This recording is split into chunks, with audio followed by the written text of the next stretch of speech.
I'm driving the car home, so you'll have to walk from the airport. You're always busy with chores and glued to the computer, so you probably need some exercise, huh? It'll take you around 3 hours to get back, so just hang in there. Kyle's words had a harsh edge to them. Once he jumped in the car, he ordered me out, his smirk dripping with contempt, like a kid playing a prank.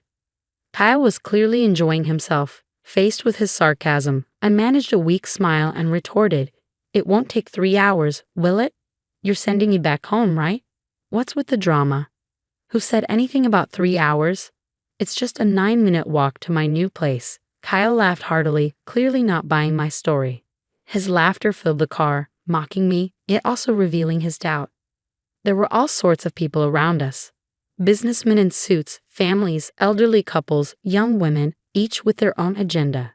But Kyle, lost in his laughter, paid them no mind. It was like he was in his own world inside the car, oblivious to the hustle and bustle outside. He kept laughing, seemingly joyful but with a hint of darkness. Alice stopped trying to make me laugh. Do you really expect me to believe such an obvious lie? Quit the nonsense and start walking. It'll be dark soon if you don't hurry. Well, if you're so sure, why don't you come and see for yourself? It might wipe that smile off your face.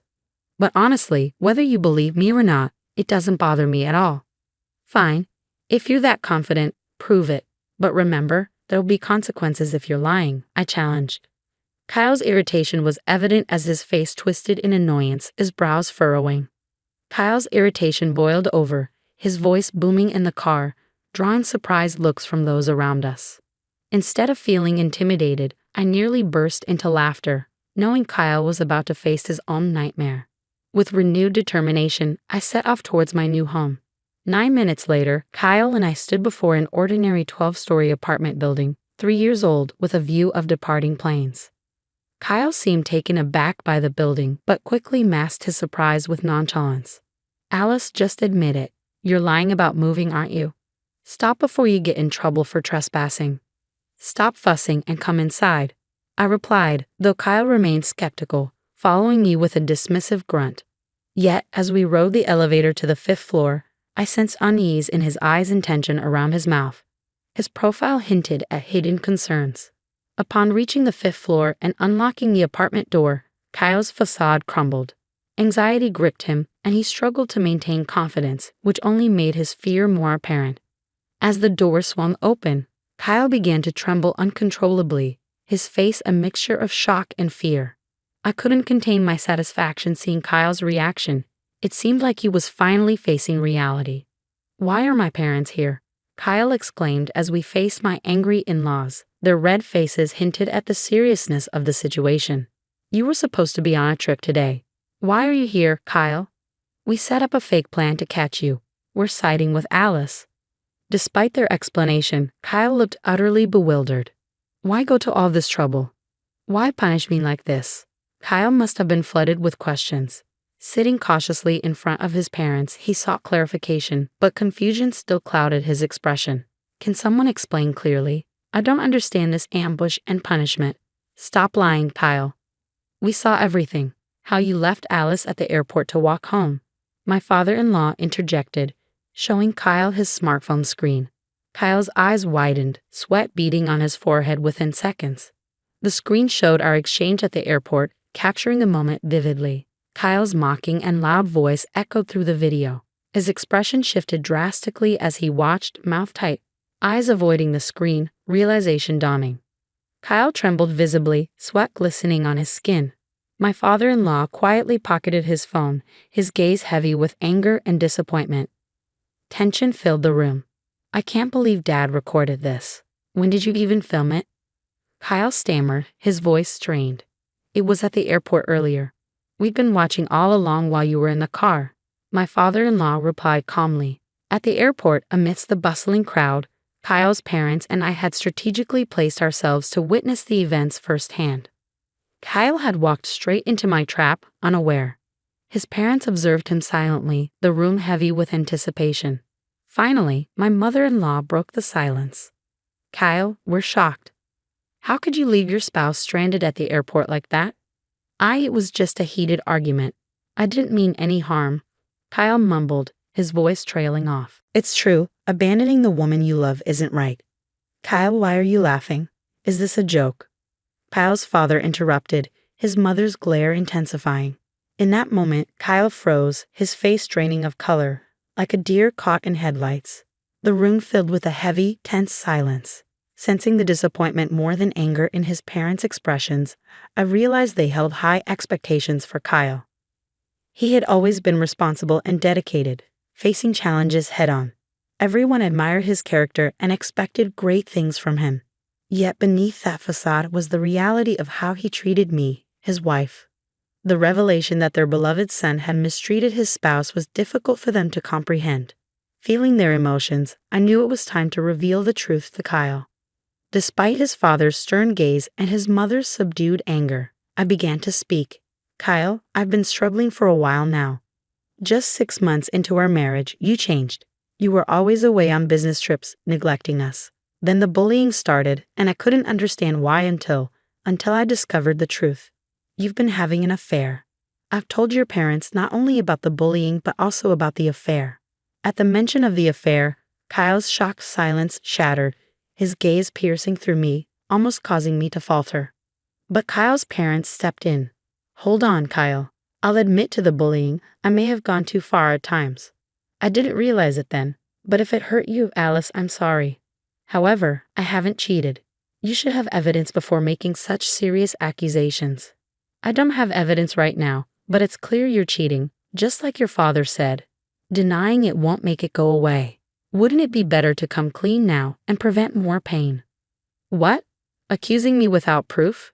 You're going to confuse my parents? Kyle protested, his usual defensive pattern emerging when his position was challenged. As the tension rose, the rest of us remained calm. I'll say it again. Denying it won't help, because I already know everything.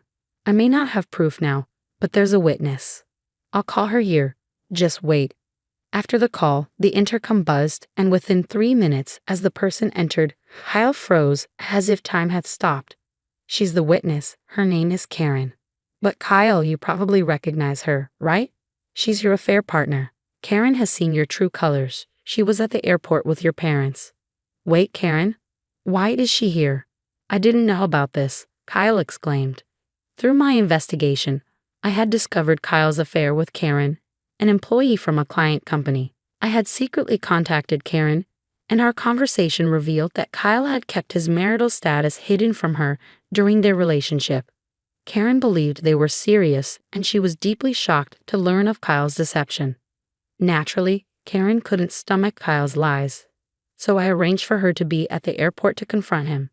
When Kyle caught sight of my new apartment, a subtle grimace crossed his face, not because of its location, but because Karen lived in the same building.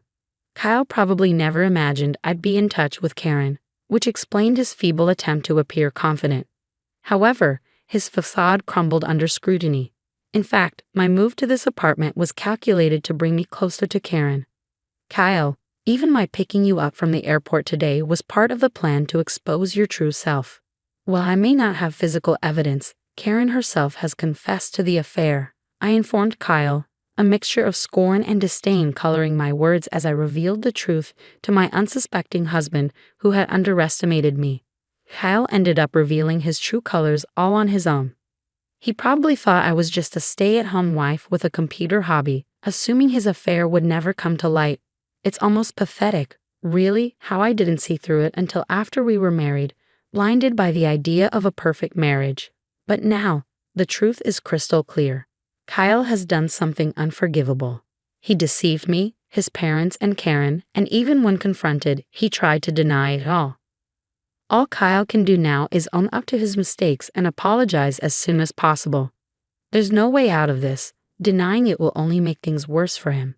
Alice, don't you think you're going too far? Surveillance at the airport, an ambush at our new home, and moving into the same building as Karen all over an affair seems extreme, Kyle protested. You don't understand, Kyle. While you might see it as just an affair, your actions have warranted this extreme response. You cheated with Karen, bullied me, and made life unbearable, all while hiding your true self from your own parents. It's time for you to face the reality of what you've done, I said firmly, meeting Kyle's gaze with unwavering clarity. His parents and Karen. echoing my sentiments, fixed stern looks on Kyle. My plan unfolded exactly as intended, catching Kyle off guard and leaving him with no excuses. Slowly, he began to apologize. "I'm so sorry. Karen was so beautiful and young, I couldn't resist lying to win her over. Everything Alice said about the bullying and wanting a divorce is true. I wanted Alice to be the one to initiate it," Kyle admitted, but before he could finish, my father-in-law erupted in rage. Without warning, he hoisted Kyle into the air, Kyle's legs flailing as he struggled. "When was the last time you actually talked to Alice, Kyle? She wanted to support you in every way, even starting her work from home for your sake, and yet you," Kyle was dropped abruptly, coughing and turning his gaze towards me. Since Kyle changed, there had been no meaningful conversation between us. He had stopped listening to anything I said. Even when I talked about my work from home, he dismissed it as just a housewife's hobby. "You've not only lied to Alice, Kyle, but also to Karen, deceiving and potentially ruining the life of a young woman," my father-in-law added sternly. "What a foolish thing to do," my mother-in-law said, her voice trembling as if she might burst into tears. And then there was Kyle, trembling himself, seemingly coming to a realization. His repeated apologies of "I'm so sorry" made it feel like we were dealing with a completely different person, showing genuine remorse. Though still angry, the in-laws appeared slightly relieved that Kyle was sincerely apologizing. "Alice, it's all my fault. I know it's unforgivable, but I'm asking for a fresh start from today. Can we try again?" Kyle apologized to me, his words silencing the room. However, my next actions shocked everyone. "Kyle, you're such a joke to your father, mother, and Karen. Isn't Kyle just ridiculous?" My laughter filled the room, even louder than Kyle's at the airport, leaving everyone puzzled. It may have seemed bizarre, but knowing everything, I couldn't help but laugh. As my laughter subsided, I pulled out a thick envelope from my bag and tossed it at Kyle. "What's this?" Kyle hastily grabbed the envelope, sensing something ominous. With a nervous swallow, he cautiously checked its contents. The moment he did, he trembled so violently it seemed the room itself shook. "That's the result of a separate investigation into your affairs, Kyle. Besides Karen, you were seeing other women during your travels," I revealed. "So essentially, these are your local wives across different regions?" My father-in-law questioned incredulously. "Local wives? Kyle, were you planning to deceive us even further?" Kyle's supposedly sincere apology was just a facade to prevent yet another affair from being exposed. His promises of change were nothing but lies. Perhaps he believed if he could just get through this moment, everything else would somehow sort itself out. If so, he was truly foolish. "Kyle, all you can do now is get a divorce and pay alimony. I never want to see your face again, so let's handle the rest through our lawyers. Don't try to fool me. You claimed there was no evidence, yet you deceived me. Who deceived whom first? Do you finally understand how it feels to be deceived? Damn it, Alice. You'll regret this, you know. A mere housewife like you won't survive on your own. Don't you dare come crawling back to me." Kyle abandoned his facade and approached menacingly, but his threats seemed laughable to me. It would be Kyle who would regret his actions, yet he left our new home with those final words, oblivious to what lay ahead. The tension in the room dissipated, and we all took a seat simultaneously. My in-laws and Karen offered heartfelt apologies. "Alice, we're so sorry for everything. It's our fault for not realizing sooner and causing you such distress. And Karen, we've troubled you deeply. We'll make sure Kyle takes responsibility. Just wait. We'll pursue him relentlessly if necessary. Please, everyone, no need for apologies. Thank you for supporting my plan. Kyle deserves to face the consequences, but there's no need for an extensive pursuit. He'll definitely reach out to us, without a doubt." My in-laws and Karen glanced at me with a slight smile, puzzled by my confidence. They hadn't fully grasped my plan yet, but it wasn't because of overconfidence or denial. It was a certainty I held deep within. I'll say it again. Kyle knows nothing, and I know everything. I could see the path Kyle was heading down clearly. My intention was to watch silently until he faced the consequences of his actions. A month had passed since then.